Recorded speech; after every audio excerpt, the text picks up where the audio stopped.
Bleav in Everything Auburn is brought to you by Bet Online, the world's most trusted betting platform and your number one source for everything football. Bet Online has every stat, every matchup, and even live odds and spreads to bet on during the games. If you think you know your stuff, you should get in on the $200,000 mega contest. You pick 5 games against the spread every week for a chance at weekly prizes and a share of $200K. And when the game's over, head on over to the online casino and get in on a game of blackjack or poker or unwind with one of the over 150 slots games.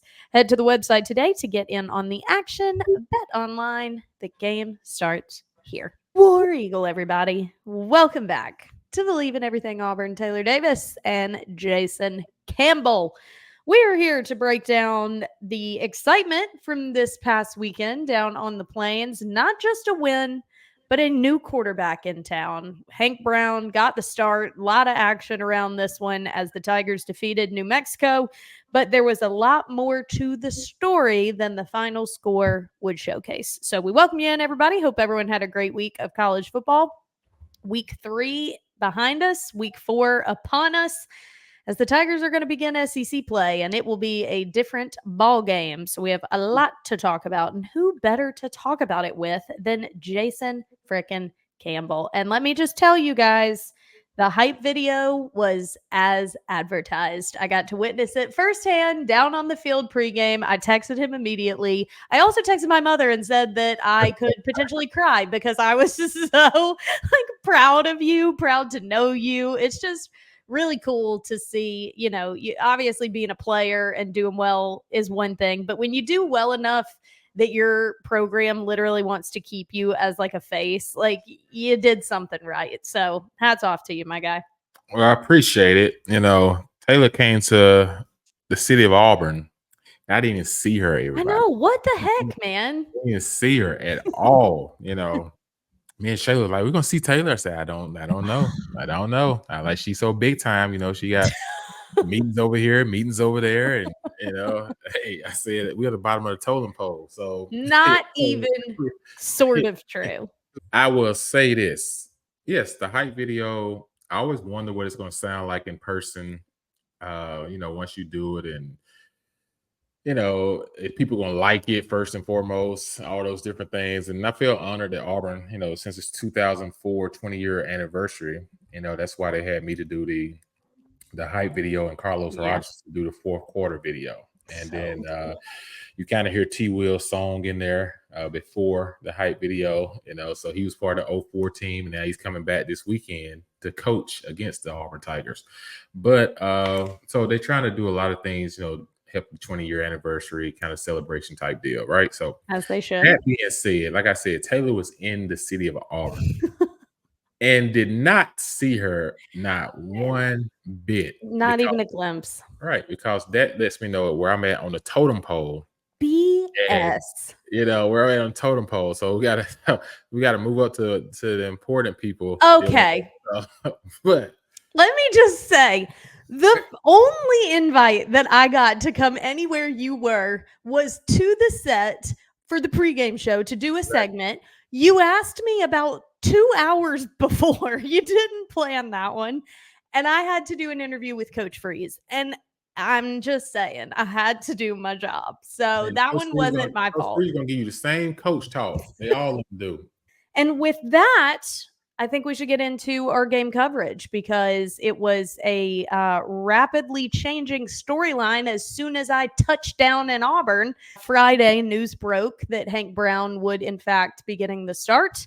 And Hugh Freeze in our coaches meetings divulged a little bit more into the decision and what led to it. And it was an interesting peek behind the curtain. And obviously a lot of thought went into it, given the fact that they have really backed Peyton all of offseason. So let's start with the biggest topic, Jay, because I know that that's what all of our listeners have been keyed in on. And a lot of them have been waiting for this. A lot of people, right, wrong, or indifferent, have not believed in Peyton enough to have a guy like Hank with potential and capabilities and not be giving him the chance. And Hugh finally did it.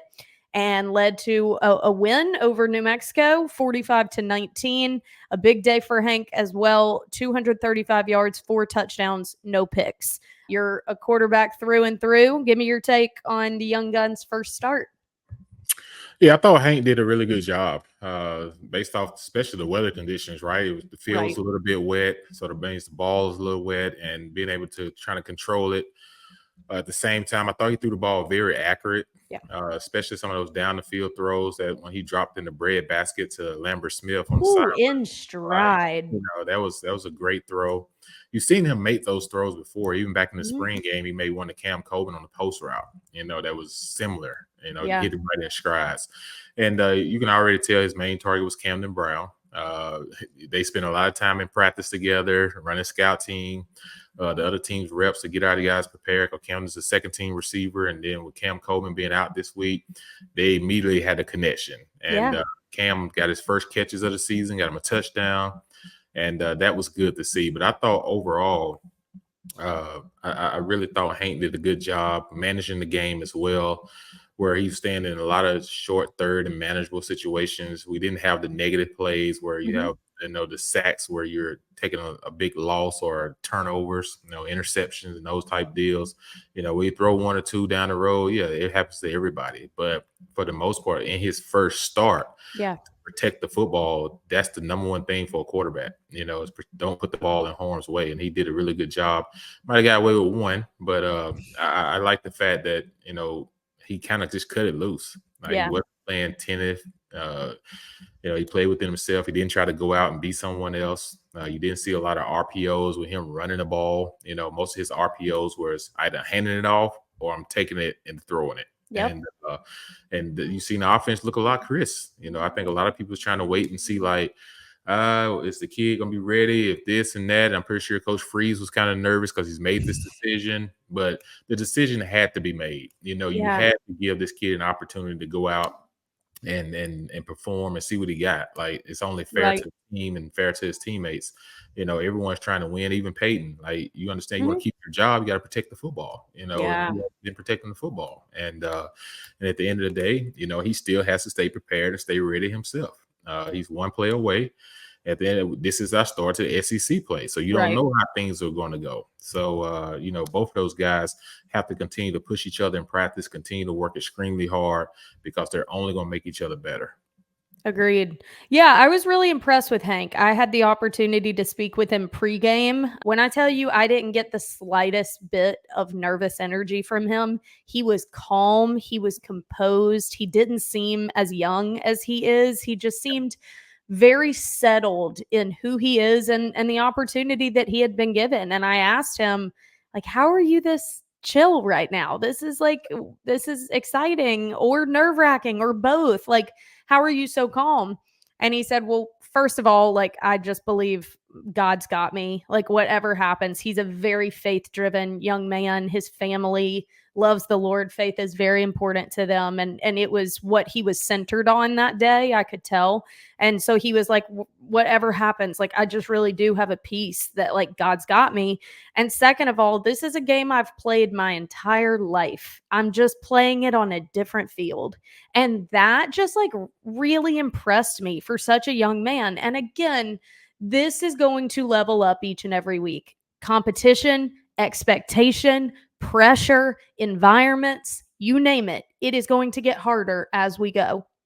But for his first start and all the pomp and circumstance that comes with that, for that to have been his mentality and answer to me in that moment spoke volumes, and he maintained it in his performance. He was very calm out there, Jay. He's got a pocket presence about him. You could physically see him going through his progressions down the field.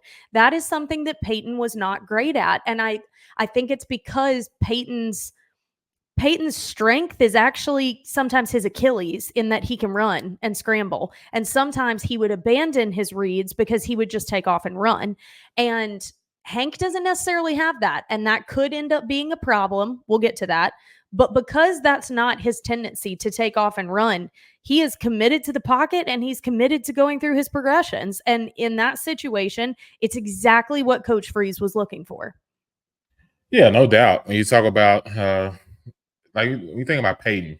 Peyton's a shorter guy, right? So standing Mhm. in the pocket kind of affects him a little bit more because he may not be able to see some of those second level throws. Sure. So in order for him to see him, he typically has to scramble outside the pocket where he has more visibility. Hank is 6'4". Hank can stand in the pocket. He can see over the offensive line. He can see those second level throws, which you saw him make a lot of the other night. Like I said, the ones that he missed, which is miscommunication. The one that him and Robert Lewis, he Yeah. expected Robert Lewis to hook up. Robert Lewis saw it was man, you're supposed to keep going, make the right decision. Hank's able to hit him. It's another 30-yard gain on the third down. But, that's just things that happen because that's just reps. We haven't had reps For sure. together, So those are all the things you look at from a quarterback perspective. Like, okay, you can correct that because that's just timing. Mhm. When you think about, just some of the other things the offense did, they started running the football really well. Mhm. Jarquez had 152 yards rushing. Finally. We was able to get Damari going as well. So anytime you get the run game going, it helps a young quarterback. It helps any quarterback. And Yeah, of course. from that standpoint. But like I said, things do ramp up this week. This week, we'll be playing against the Arkansas defense that's pretty good. Yeah. T. Will coaches them. Like I said, from the standpoint of third downs, they're only giving up 27% on third downs. So in red zone, they're 90%, red zone defense. So we have to be ready to, try to balance against them because rushing, they only allow 61.7 yards per a game rushing. They allow 228 yards passing, which we're averaging 283 in passing and 188 in rushing. So something's got to give this weekend, right? It's first SEC game. Both teams want to get off to a good start in the SEC play. It's wide open this year. Georgia looks beatable. Like I said, every team is beatable. Yeah. But Oh yeah. it's just about which teams are going to get hot. So I think the best thing for Hank was he got a chance to start against New Mexico before you get into SEC play. Because had he had to start his first game this week, it's a different animal. It's a different. 100%. You need a chance to go out there and kind of, get. I call it a layup almost. Get your feet wet, get going, like get your preseason game in. So I thought that was really well because let's be honest, New Mexico quarterback is. That dude there is electric. No, I mean, Bronco Mendenhall, their head coach, told us that week, and he's been at big level programs, BYU, Virginia. He's won everywhere he's been, also, might I add. He told us if this kid wasn't 5'7", he would be in a big level program. Like, the only reason he is here is because of his size. His ability is ridiculous. I'm talking about off the charts. Every time we had a sack, this guy was getting out of it. And it's not just Auburn. He did this against Arizona. Everybody hadn't been able to tackle him. No, and that's what Hugh Freeze told me at halftime. Like, we had film on this guy doing exactly what he's doing to us. So it's not even like it's a surprise. You know what he's likely to do, and he still can make magic. Like, my hat's off to that guy, Devin Dampier. Like, remember the name. He could end up being like Diego Pavia, who was under-recruited, not really looked at because of his size, and then a program like Vanderbilt gives him an opportunity. And that's going to happen to Dampier. And let's just be honest. Mexico is not going to be able to afford him. The game against Arizona, the game against Auburn made him some money. Because these other schools going to come and they're going to offer him more than what New Mexico can offer him. And he's going to end up going to those schools. So, that's the only thing about being a group of five is you have great players. It's hard. They're not going to stay long. It's not going to stay long. That's just the world we live in now. We're back in the day. Those guys were there for 4 years. They stayed committed to the program and end up being really good draft picks and everything. So we'll see what happens. But that kid was definitely throwing the ball on the money on scramble drills. But like I said, we'll see this week. Like I said, Hank going his second start. Probably going to have to use his feet a little bit more this week, Taylor. Secondary wise, Arkansas, they got some guys that can play really well in secondary. So he'll still have some opportunities to pass the ball, but he may have to pick up a couple first downs with his feet. And that's why I think Coach Freeze keeps reiterating. I'm not saying I'm never going to call Peyton's number again, because if you get into a situation where like the pocket is collapsing, receivers are covered, and you need a quarterback that create with his legs, that is not Hank's game, but it is Peyton's. And so it will be interesting to see how this continues to unfold. But Hugh has publicly already said, he said it post game on Saturday, Hank is our starting quarterback for Arkansas. Like he backed him, and Hank earned it. Hank did everything. And What was interesting, I had the opportunity in the coaches meeting on Friday, which is a standard protocol. The broadcast crew goes to the facilities and has meetings with the coordinators and the head coach the day before a game just to talk through some of the storylines, injury updates, things like that. That is very common practice. What is not common practice is what happened in this one with Coach Freeze, and that is he showed us a video cut up at the quarterback position from the Cal game of all the different variations of plays, situations, good, bad, what have you.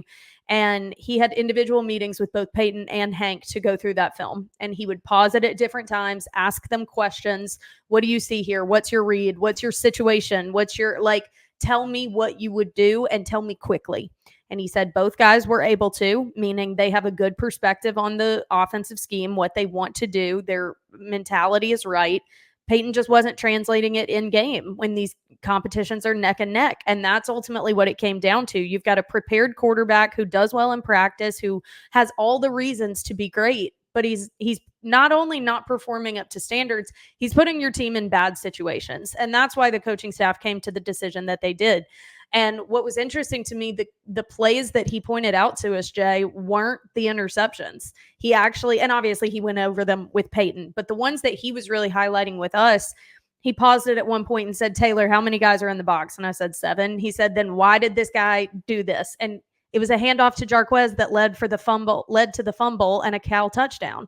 Why are you handing off to the run option when you are seeing pre-snap they've brought a safety down to the linebackers? Like, it was just really poor decision making that led to putting your team in a bad situation, an uphill battle the entire time.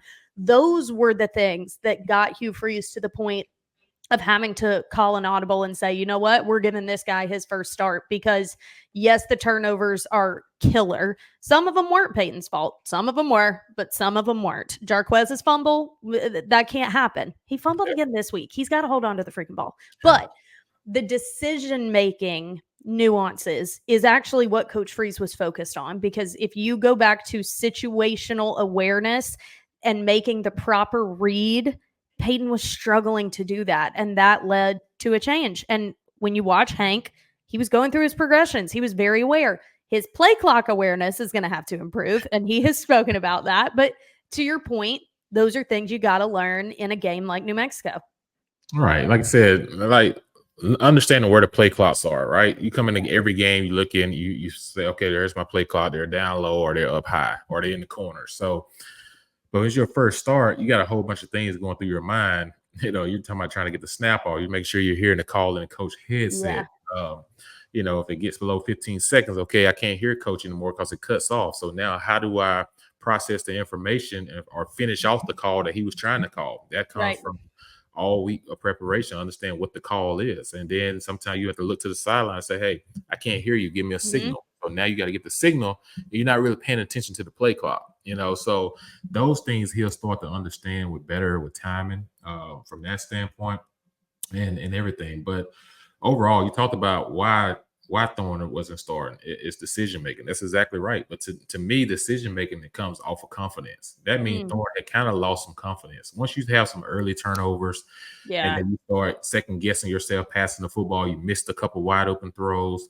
You know, it's easier to say, okay, let me just hand this ball off. You know, in a 7-man box. Why? You don't want to throw another incompletion, or you don't want to take the ball over again because you're just not confident at that moment. So that's the thing. He's lost some confidence. He has to try to find a way to regain his confidence. And yeah, you're right. I do expect Thorne probably to come in some situational plays during games, and he may come in this week. He may come in next week against Georgia and do some situational stuff, you know, because he's athletic enough to do some stuff in the RPO game that maybe Hank can't do, you know. So you can utilize both guys. Now, you know, let's just paint a picture here as well. You know, how comfortable are you doing that with running backs anymore? Because this past week we did Wildcat with the running backs, and both times they got slammed for yards lost in the backfield. So he may be like thinking, he was probably saying, look, if I'm going to do Wildcat, it's going to have to be a quarterback. You know, so Hank may split out wide. Thorne comes in. You know, just because of what happened last week, you don't want to keep happening. You know, where guys get hit in the back before they even get going because maybe it's the wrong read or it's the wrong count, you know, those type of things. So like I said, big week for Auburn. You look at it, we got this game and next game's our last 2 home games before we start road play, SEC road play. A Almost, month of almost, road. yeah, almost must winnable games. Yeah. Oh, yeah. It for You know, sure is. if you think about it, the Cal loss hurt, but if Cal continues to win, That and you helps. get to the end of the year, and Auburn can get on a winning streak and win some big games, it helps you. Yeah. So and they're going to win some games in the ACC. You only have Clemson and Florida State's falling off. So They've got Florida State this weekend. That's the game that I will be on. oh, okay, you got a good game there. Because Yeah, it they should want be. to rebound. Yeah, they 0-3. They want to Mhm. rebound. And then you have Miami. So Miami's probably going to win that conference. Yeah, Miami looks good. And everything. So we'll see. We'll Yeah. see. So obviously the Arkansas game definitely has elements to it that feels like they could go our way, but we'll dive into that in a minute. I wanted to get your take on the defense this past weekend because not exactly a great showcase for that side of the ball. Obviously they you come away with a win. The weather was not ideal. That quarterback was dynamic. I hear it all, but they allowed 448 yards of offense, including 291 through the air. And that's just, like I said, after the Cal game, that second half, the defense is what kept us in that game. I mean, they were more efficient. And I do think first half to second half was better in this game as well. But you're not going to be able to do that in some of these SEC. You can't get off to a slow start. You can't take an entire half to be able to realize what you need to change. What was, I think the secondary being young is going to continue to be a conversation that we have. I don't understand Keontae Scott's kind of up and down. I know they've moved him position wise as well, but he's just not as efficient where he is right now. Kyan Lee was out last week. That was something that we were not notified. I don't know if y'all were on the radio side. We were not told he wasn't playing, so I don't really know what that was about. But this defense almost seems a step behind of offenses that they're playing, specifically in the passing game. No one is getting their pass breakups. No one is beating any receivers in coverage. They're almost just waiting for the completion and then trying to make a tackle. What's going on there? Yeah, you watch the last 2 games that this defense has played, right? The first half, it's almost like they play slow to react. Yeah. They're playing a little tentative, like they're trying to keep certain guys in the box. So they're trying to, especially this past week, it's almost like they didn't want Dampier to get outside the pocket or be as electric as it was. So they was kind of slow playing their rush and not just turning it loose. In the second half, you saw total opposite. Second half, you saw them just turn the defensive line loose, let those guys get after him, and that way you start seeing them go 3 and outs and start missing some throws and everything because we started just cutting it loose. And I think they've done that in the last 2 games. The first game against Cal, second game against Cal, we was leaving the tight end open a lot in the first half. Second half, we was all over the tight end. Then we started putting pressure on the quarterback. First half, the quarterback looked like an all-pro against us. So we've done a really good job of making second half adjustments. Right. A lot of it is too that Coach Durkin, his first year as a coordinator here, he doesn't really you don't get preseason games in college. So in practice, it's hard to assimilate who really is a gamer because you're seeing the same play over and over. So if a defensive guy sees something he knows is coming, it's easy for him to look good on film in practice. The only way to understand a lot of these guys, especially when you have so many transfers, his defensive line is loaded with transfers. Yeah. You think about it, he doesn't really know who can do what until game situations. And that's why he's able to make such great second half adjustments because he said, okay, this is how we're going to play the first half. But then once he go in at halftime and he look and say, okay, this is not working. But I know what my guys can do now. Let me turn them loose, doing X, Y, and Z. So I think that's why we get a tentative start. And also, we don't have a veteran secondary. Yeah. You look at Jaron Thompson, he's probably our best guy back there as far as in the safety position. He had 6 tackles this past week and an interception, off the top of the receiver's head. Awesome. That was the craziest play I've ever seen. Yeah, that was an awesome interception. And that was wild. It was like pro throw-esque behind the helmet. Right. So he's one of the, leaders back there. Kyan Lee didn't know he was going to play, wasn't going to play, but we knew he was dealing with a calf injury. Hopefully he's back this week. We definitely need him this week against Arkansas and their quarterback, Tyler Green. But when you think about as a whole, Keontae has not played up to Keontae's standards. Mm-mm. I wonder if him being playing nickel for the last 3 years and now being moved out to corner is an adjustment for him trying to learn how to play corner, for most of the game rather than playing nickel. Because when he played nickel, he's all SEC type I nickel. know. That's what I'm saying. He can cover the slot. He can blitz off the edge. He can get in the backfield and make sacks. He can force fumbles. Yeah. So I expect them, if K and Lee comes back this week, I expect them to probably put Keontae back at that Back at nickel. I hope so. him kind of does what he does best is kind of rush the passer off blitzes, Yeah. find a way to cover the inside receivers. And that's feel like where he's most comfortable. And I think it's starting to affect him in punt return. Oh my God, another muffed punt. Like, Yeah, oh. these rough punts, they gotta stop because they can get you beat in big games. So last year in the Iron Bowl, it wasn't Keontae, but we put out, someone else, but they had the same number. So they didn't know it wasn't Keontae, and they ended up costing us in that game. So it's the same situation now. Is it's better to fair catch it if you're unsure. Yeah. If you're unsure if you're surrounded or someone's coming, just fair catch it. You know. But he is electric when he gets the ball in his hands. He had one taken back this year that got called back, but he led the SEC last year in punt return yardage. So he's the guy that's electric with the ball, but you also just gotta secure the catch first. It's like high risk, high reward. Yeah. Like as a coach, you're like, what do I do with this? Hopefully we'll have all guys available for this first SEC matchup. I think it's really interesting when you look at Auburn and Arkansas's stories to this point. They're basically identical. Week 1, both teams won by 70 points to the point that they both shortened their second half quarters. Both games did that. Arkansas played Arkansas Pine Bluff and agreed to shorten the quarters at the end like we did. Game 2, a close game that should have been yours that you end up losing. Arkansas went into overtime with Oklahoma State and ended up losing. We ended up losing to Cal. We've talked about that ad nauseum. And then the next week, you come away with a win, but were there areas that should have been a lot better in execution? Yeah. Arkansas defeated UAB. We defeated New Mexico. So it's interesting. I don't know that Arkansas really knows what they're capable of yet either. And Auburn's kind of shown too many different variations of themselves. And obviously with a new quarterback holding the reins, that opens up a lot of question marks. But we're talking about 2 different stories defensively, and we've talked about 7 different things offensively. So it's interesting that both of these head into SEC play with some question marks, but also some confidence at the same time. So I think it's going to be a really good matchup. Vegas has it as like a 3.5 point spread right now. I mean, they're expecting a really close game.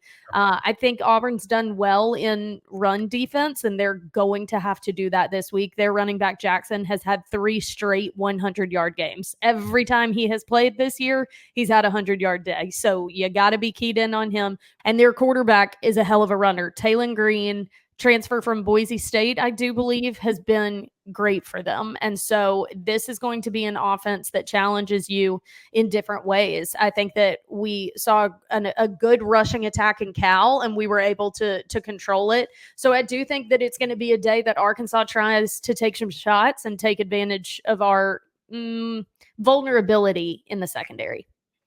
Yeah, no doubt. I played for Bobby Petrino my sophomore year. He has a really good run scheme. He has a good pro passing concept as well.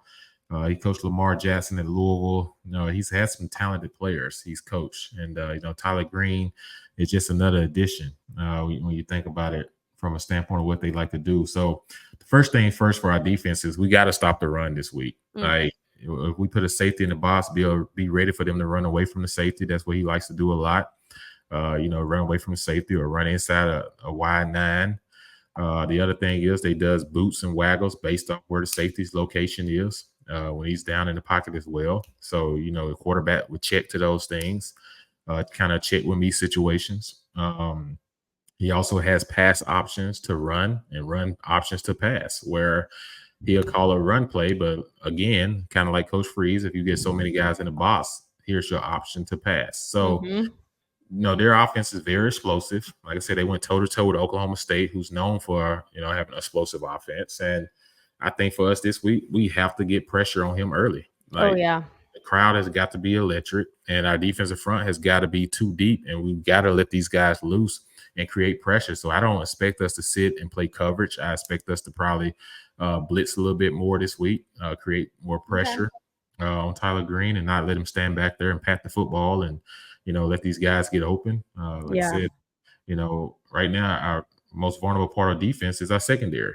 So you got to help those guys out by creating early pressure and everything. So we'll see what happens in that situation. But we definitely got to be ready for trick plays. You got to be ready for everything when you face Bobby Petrino. Like I said, he'll be coming back to the Plains.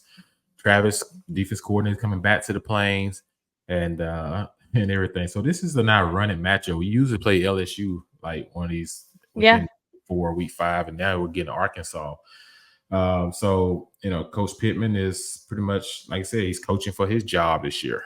How he does in SEC play probably determines at the end of the year if he's still there. That's why he went out and hired Bobby Petrino and got him a new offensive coordinator. So they struggled a lot last year offensively. So you think about it, Taylor, this is a game that you beat this team really bad last year in Fayetteville. Right. They want nothing more, but just like Cal came in here wanting revenge. So if our guys think they finna roll out here and just, and to be Candyland, they're gonna be, wrongly mistaken. So they're preparing themselves at a high level. They're preparing themselves to, to come out and expect this to be a big game.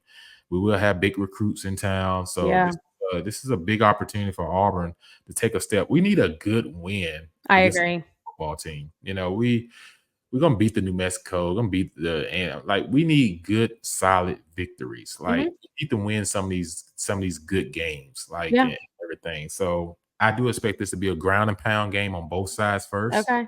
And then whichever quarterback handles third downs best wins this game.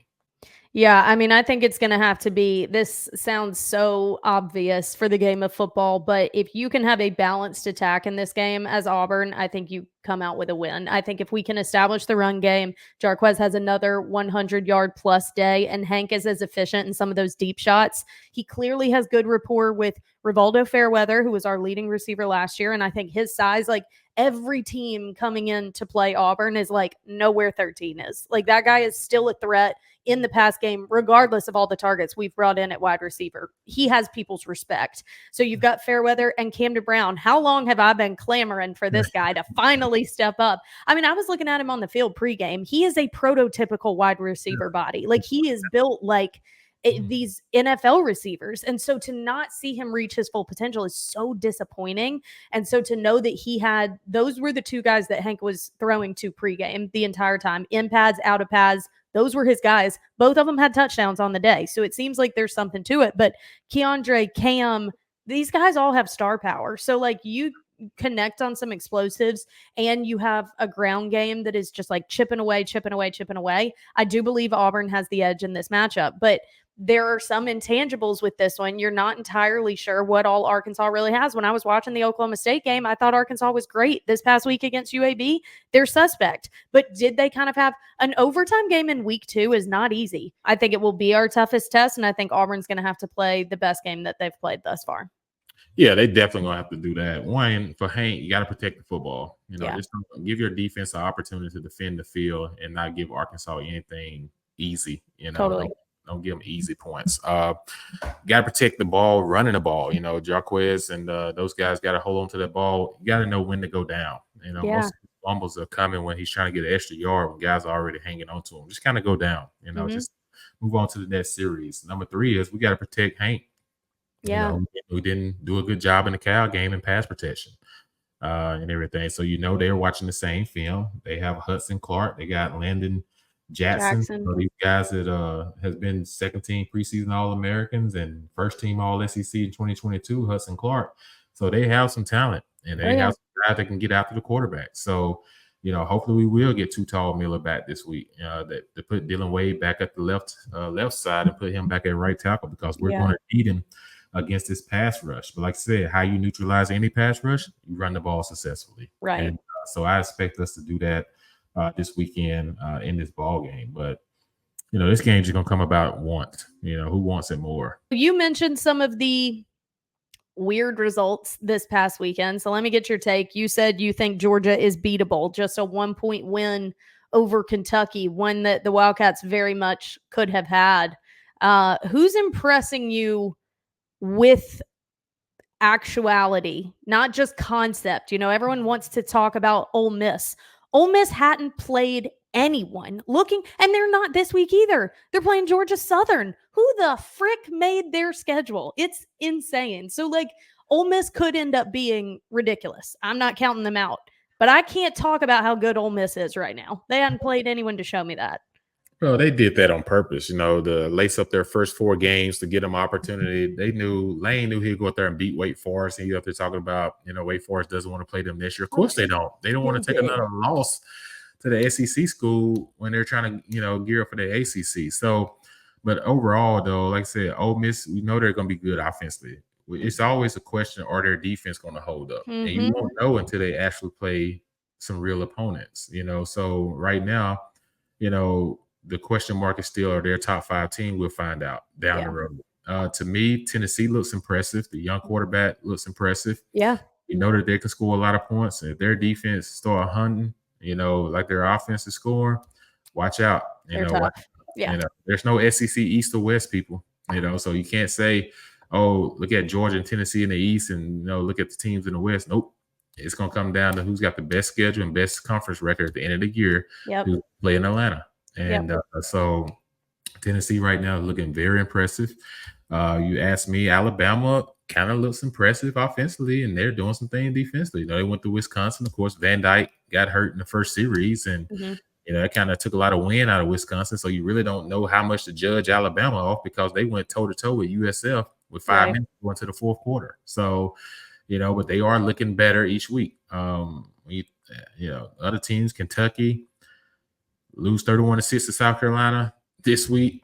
Should have beat Georgia. I'm not sure why Coach Stoops decided to punt the ball on 4th down, back to Georgia. I would have went for it there. But you lose a 13-12 game. So this conference in South Carolina, the LSU game, I'm not sure how much. That was one of the best games we've had this season. But it's a game that South Carolina just gave away. I know. There was so many penalties. Well, they were also playing with Robbie Ashford.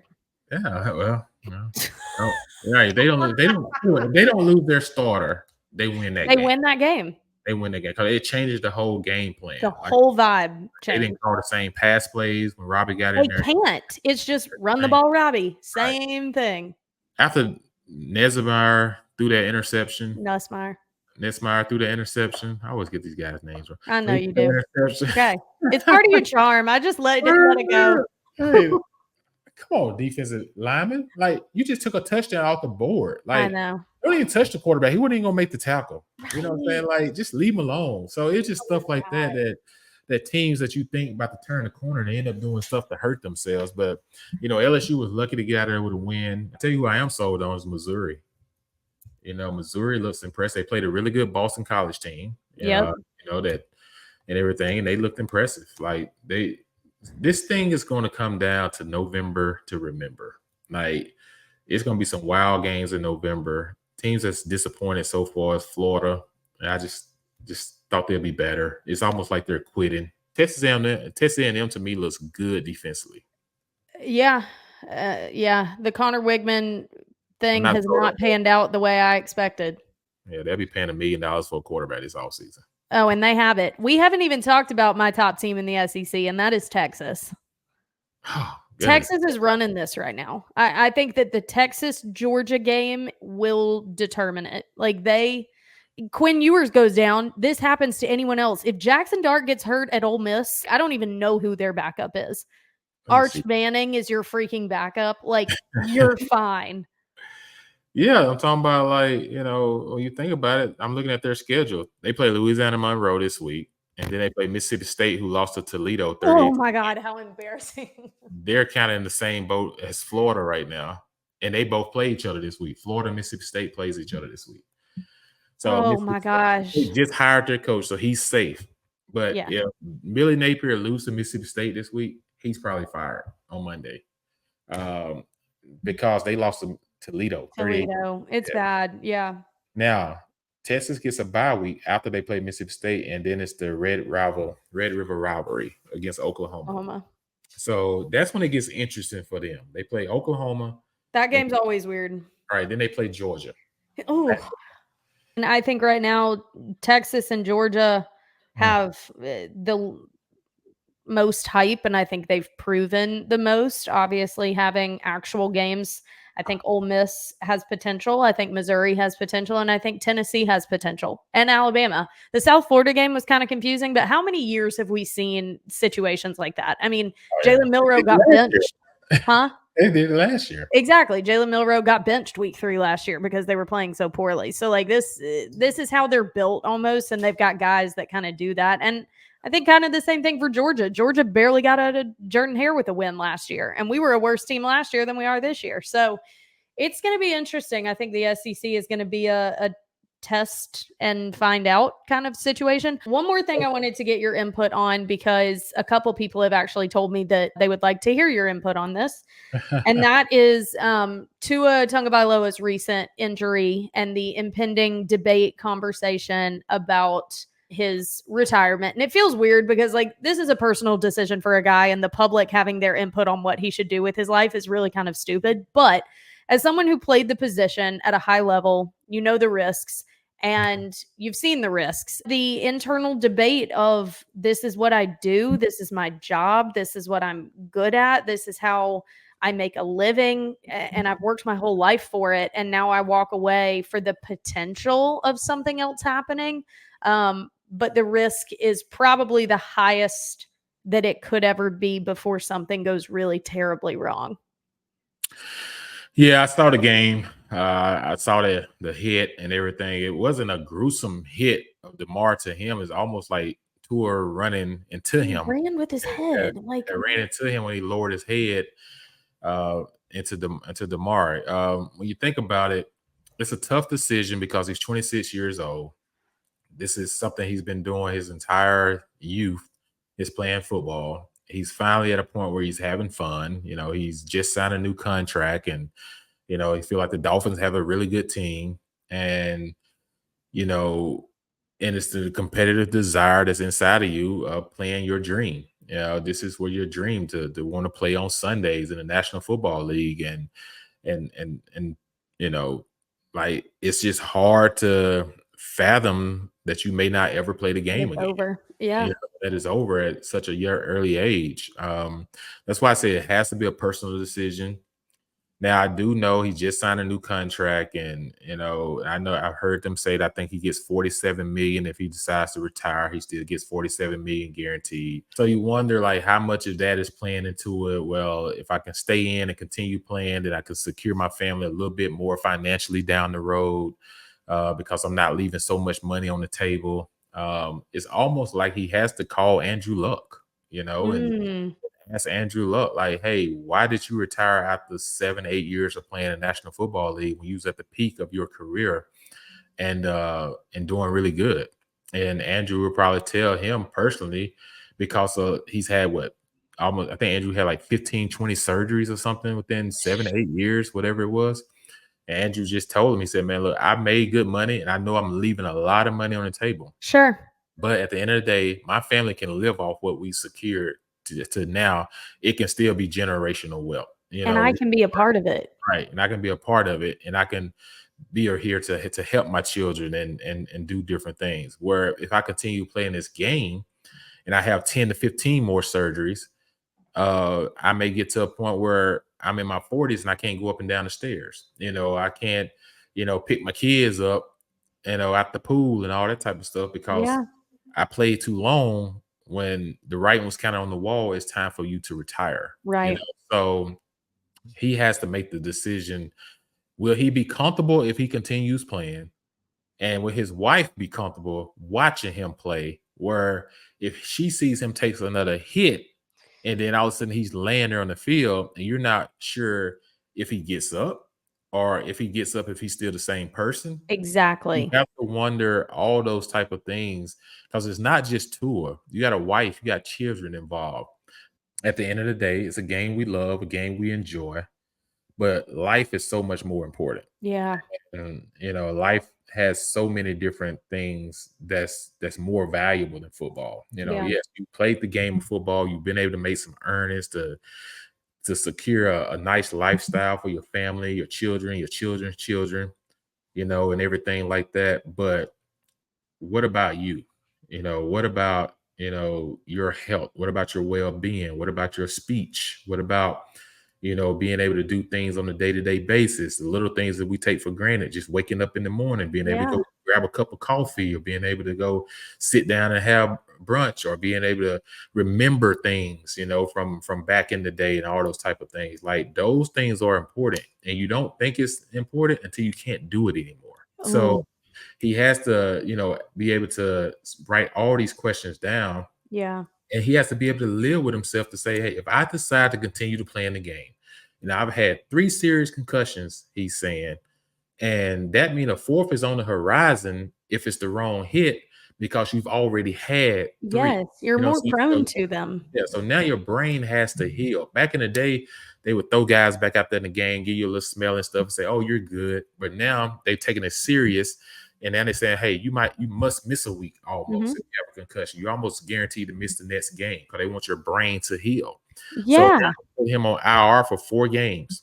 The Dolphins personally did that to keep him from thinking about trying to come back too soon. Mm. So he has to sit out for 4 games so that he has time. One, he can probably take a full week or 2 weeks and see specialists, across the country, Yeah. do more digging and concepts. And then if he decides after 2 weeks, after dealing with specialists and everything, he decides to come back. Now the next 2 weeks is starting to prepare you to come back to play. Wish him the best, praying for him and his family, because Absolutely. it's a family decision. It's not just a tour decision. It is a family decision. Yeah, I 100% agree with that, and I don't downplay how difficult of a decision that will have to be for them, but when you're playing witness to it, it is hard to not feel like, man, like, your life is worth so much more than this game, and I'm sure his family is certainly echoing that. I'll say this, and last thing, for me is, Bryce Young. Everyone's want to jump on the Bryce Young thing about, him being benched. I think it's okay for him to be benched right now to take a deep breath. Like, this kid has had no real opportunity. Let's be Heck honest. no. It was terrible before the year they drafted him. Yep, And then I watched some of their games. He's getting hit left and right.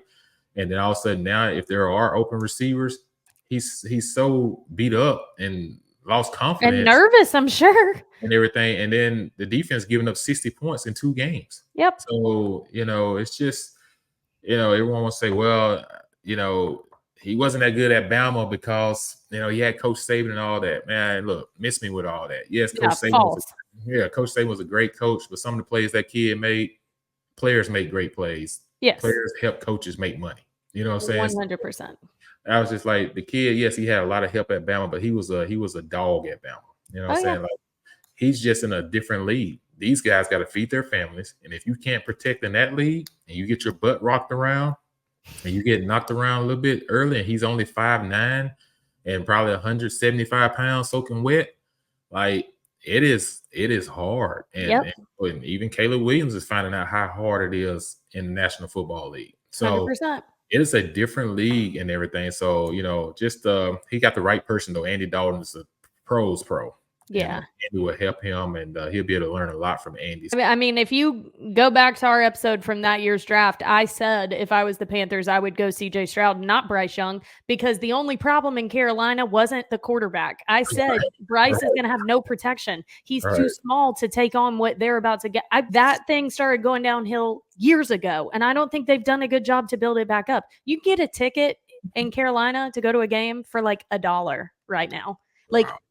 it's not Bryce's fault. Bryce was picked by the wrong team, and then they're confused why he's not making magic, because he was never going to be the answer with all of the problems that they have. In that league, you better have a team. See, the 49ers lost their defense coordinator to the head coach to Houston. Mm-hmm. And now you look at, Ryan is the head coach of Houston. D'Amico Ryan's the head coach of Houston. Now you think about their defense is really good. Yeah, And then you got he's great. the best left tackle in football in Tunsil as blocking for CJ Stroud. Now Yep. you got a run game and you got receivers around CJ Stroud. So they have a team around CJ Stroud to 100%. help them be successful. The Panthers do not have a team around Bryce. No. They don't have anything. So, I feel bad for them, and it's been a tough few years down in Carolina. Luckily, I was there during, like, Super Bowl, Cam Newton, Luke Kuechly, Greg Olsen, Christian. Yeah. I mean, it was the best time to be in Charlotte and around the Panthers, and it is sadly so far from that, but hopefully one day they'll regain it. All right, people, we could clearly keep talking for days. NFL, college football in full freaking swing, and we love every minute of it. But the Tigers have a big test this week, and hopefully they can get their first SEC win and propel us into another SEC home game, and then they finally take the road. So you want to keep it locked with us here on Bleav in Everything Auburn, as we have you covered on all the ins and outs of Auburn athletics. If you haven't subscribed already, make sure you do that so you get a notification every time we release an episode. We also are on video format via Bleav's YouTube channel. If you prefer to watch us, you can always find us there. Leave a review, subscribe, thumbs up. You know the drill. Come on back next weekend and we'll recap the game against the Hogs. Or damn. Or Eagle.